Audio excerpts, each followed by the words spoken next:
بسم اللہ الرحمن الرحیم۔ السلام علیکم ناظرین اکرام، chief of army staff general Qamar Javed Bajwa کا کہنا ہے کہ بھارتی فوج کو جنگ بندی کی خلاف ورزیوں کا ہمیشہ منہ توڑ جواب دیا جائے گا۔ لائن آف کنٹرول پر بھارتی فوج کی جانب سے سیز فائر کی خلاف ورزی کرتے ہوئے بلا اشتعال فائرنگ کے نتیجے میں 2 شہری شہید اور 2 زخمی ہو گئے۔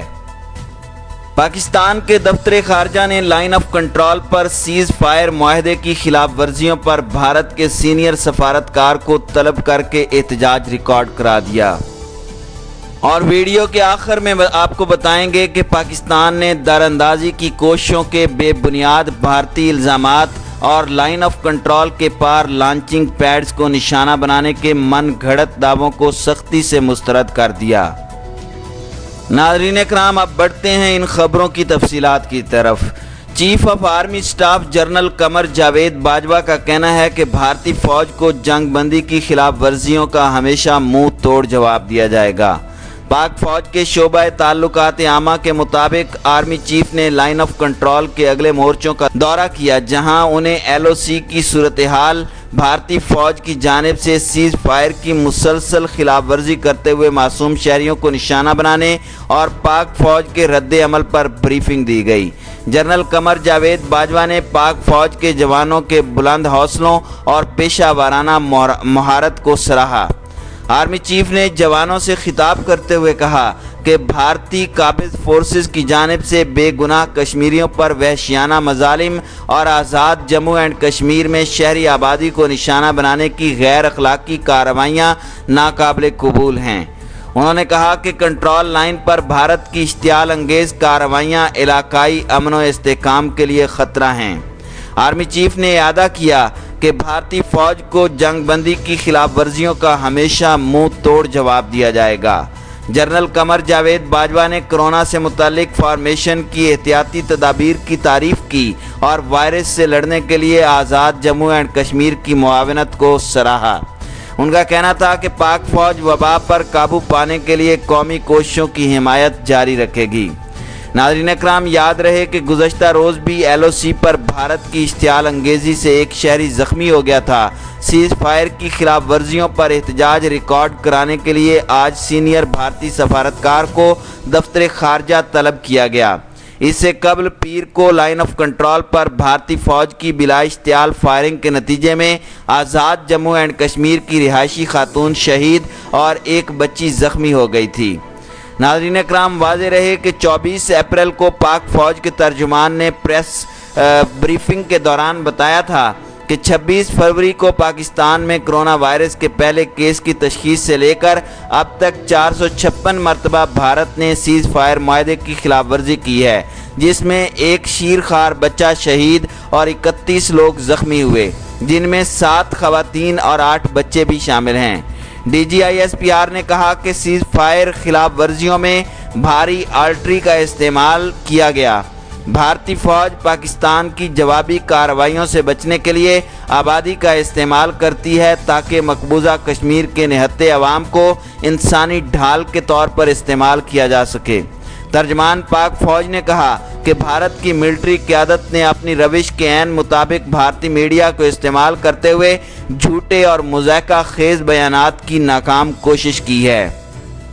ناظرین اکرام، دوسری جانب لائن آف کنٹرول پر بھارتی فوج کی جانب سے سیز فائر کی خلاف ورزی کرتے ہوئے بلا اشتعال فائرنگ کے نتیجے میں 2 شہری شہید اور 2 زخمی ہو گئے ہیں۔ بھارت کی جانب سے یہ سیز فائر کی خلاف ورزی ایک ایسے موقع پر کی گئی ہے جب چند گھنٹے قبل ہی army chief general Qamar Javed Bajwa نے لائن آف کنٹرول پر اگلے مورچوں کا دورہ کر کے بھارت کو واضح پیغام دیا تھا کہ بھارت کی سیز فائر کی خلاف ورزیوں کا منہ توڑ جواب دیا جائے گا۔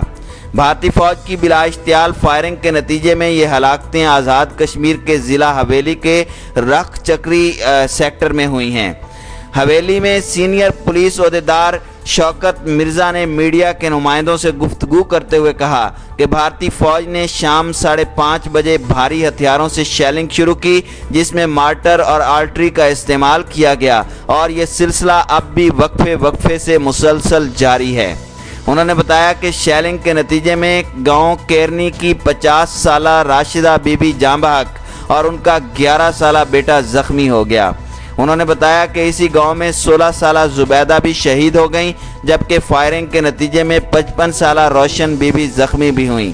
دونوں زخمیوں کو ڈسٹرکٹ ہیڈ کوارٹرز میں فوج کے زیر انتظام چلائے جانے والے ہسپتال میں داخل کر دیا گیا ہے، جہاں ان کی زندگی خطرے سے باہر ہے۔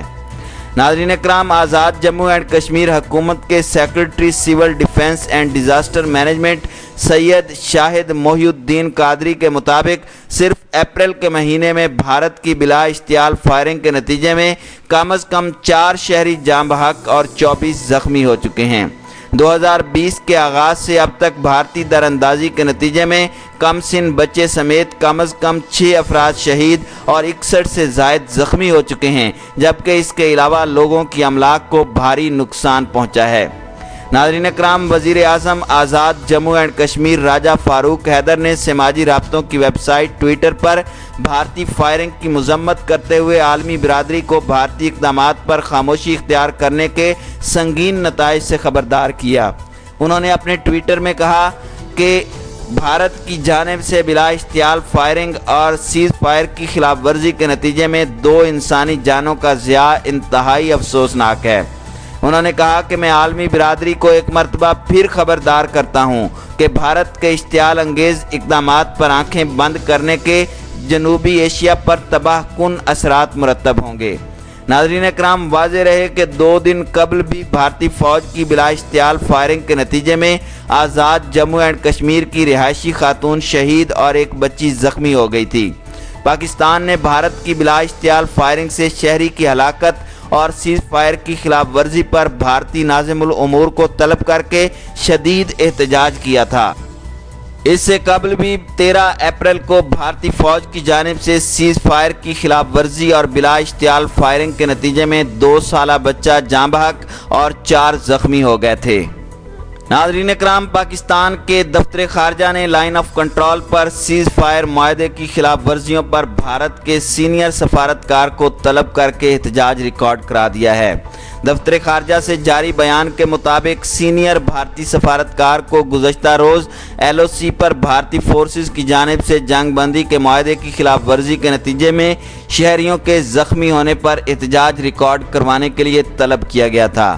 بیان کے مطابق رکھ چکری سیکٹر پر بھارتی قابض فورسز کی بلا اشتعال فائرنگ کی وجہ سے 2 خواتین 45 سالہ رقیہ بیگم اور 60 سالہ سرور بی بی شہید زخمی ہو گئی تھیں۔ انہوں نے کہا کہ بھارتی قابض افواج مسلسل ایل او سی اور ورکنگ باؤنڈری پر جنگ بندی معاہدے کی خلاف ورزیاں کر رہی ہیں اور شہری آبادی کو آرٹری فائر، مارٹل گولوں اور خودکار ہتھیاروں سے نشانہ بنایا گیا اور یہ سلسلہ اب بھی جاری ہے۔ بیان میں نہتے شہریوں پر بھارتی فائرنگ کی مذمت کرتے ہوئے کہا گیا کہ بھارتی فائرنگ 2003 کے سیز فائر معاہدے، بین الاقوامی انسانی حقوق اور اقدار کی صریحاً خلاف ورزی ہے۔ ترجمان دفتر خارجہ کا کہنا تھا کہ بھارتی اقدام سے کنٹرول لائن کے اطراف ماحول مزید کشیدہ ہو سکتا ہے اور خطے میں امن و استحکام کو متاثر کر سکتا ہے۔ انہوں نے زور دیتے ہوئے کہا کہ لائن آف کنٹرول اور ورکنگ باؤنڈری پر کشیدگی کو بڑھا کر بھارت مقبوضہ جموں اینڈ کشمیر میں انسانی حقوق کی سنگین خلاف ورزیوں سے توجہ نہیں ہٹا سکتا۔ پاکستان نے در اندازی کی کوششوں کے بے بنیاد بھارتی الزامات اور لائن آف کنٹرول کے پار لانچنگ پیڈز کو نشانہ بنانے کے من گھڑت دعووں کو بھی سختی سے مسترد کر دیا۔ دفتر خارجہ کی جانب سے بیان میں کہا گیا کہ پاکستان بھارتی وزیر دفاع راج ناتھ سنگھ کے حالیہ بے بنیاد دعوے اور اشتعال انگیز بیانات کو بھی مسترد کرتا ہے، جن میں کہا گیا تھا کہ ہم دشمن پر غالب آ چکے ہیں۔ اعلامیے میں کہا گیا کہ بھارت من گھڑت الزامات کی آڑ میں مقبوضہ کشمیر میں انسانی حقوق کی سنگین خلاف ورزیوں اور ریاستی دہشت گردی سے دنیا کی توجہ ہٹانا چاہتا ہے۔ ترجمان دفتر خارجہ نے کہا کہ بھارت ان الزامات کو اپنے کسی فالس فلیگ آپریشن کے بہانے کے طور پر استعمال کرنا چاہتا ہے، جبکہ پاکستان مسلسل عالمی برادری کو اس سے متعلق باور اور بھارت پر زور دیتا آیا ہے کہ نئی دہلی ایسی کسی بھی حماقت کے ارتکاب سے گریز کرے۔ انہوں نے کہا کہ مسلسل بھارتی جنگی جنون پورے خطے کے امن کو داؤ پر لگا چکا ہے۔ وزارت خارجہ نے واضح کیا کہ صرف 2020 میں بھارت جنگ بندی کی 882 مرتبہ خلاف ورزی کر چکا ہے، جبکہ آزاد جموں اینڈ کشمیر میں LOC پر بے گناہ شہری آبادی کو جان بوجھ کر نشانہ بنا رہا ہے۔ انہوں نے کہا کہ نام نہاد محاصرے اور تلاشی کی کارروائیوں کی آڑ میں بھارتی قابض افواج بھارت کے زیر قبضہ جموں اینڈ کشمیر میں خاص طور پر کشمیری نوجوانوں کو نشانہ بنا رہی ہیں، جبکہ صرف اپریل کے مہینے میں 29 بے گناہ کشمیریوں کو شہید کیا گیا، جن میں سے 7 رمضان المبارک کے مقدس مہینے کے آغاز میں شہید کیے گئے۔ اس ضمن میں مزید کہا کہ اس کے علاوہ کشمیری صحافیوں کو ڈرانے دھمکانے اور دہشت زدہ کرنے کے واقعات میں مزید اضافہ ہو گیا ہے۔ ترجمان دفتر خارجہ نے کہا کہ مقبوضہ جموں اینڈ کشمیر میں کرونا وائرس سے پیدا ہونے والی صورتحال مزید پیچیدہ اور مشکل ہو گئی ہے۔ کشمیریوں کو علاج معالجے، ادویات اور دیگر ضروری اشیاء تک رسائی ممکن نہیں ہے۔ انہوں نے کہا کہ مقبوضہ کشمیر کے تنازع کے حوالے سے پاکستان کشمیری عوام کی اس وقت تک مکمل اخلاقی، سیاسی اور سفارتی حمایت جاری رکھے گا جب تک انہیں اقوام متحدہ کی سلامتی کونسل کی قراردادوں کے مطابق خود ارادیت کا ناقابل تنسیخ حق نہیں مل جاتا۔